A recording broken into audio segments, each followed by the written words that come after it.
મંત્રીમંડળનું વિસ્તરણ થઈ રહ્યું છે, ક્યાંક નામ ચર્ચામાં હતું પણ નામ નહીં આવ્યું.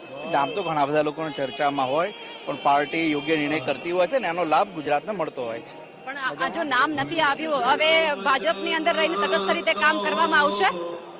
હાર્દિકભાઈ, તો આવા દો.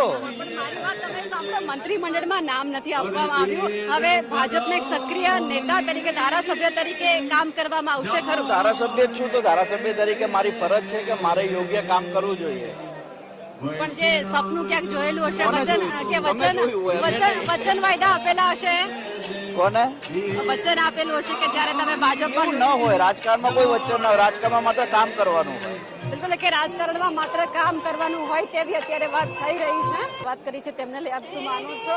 મારી સાથે હાર્દિક પટેલ પણ છે.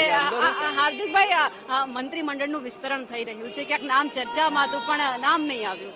નામ તો ઘણા બધા લોકોને ચર્ચામાં હોય, પણ પાર્ટી યોગ્ય નિર્ણય કરતી હોય છે ને એનો લાભ ગુજરાતને મળતો હોય છે. પણ આ જો નામ નથી આવ્યું, હવે ભાજપની અંદર રહીને તટસ્થ રીતે કામ કરવામાં આવશે. હાર્દિકભાઈ, તો આવા દો.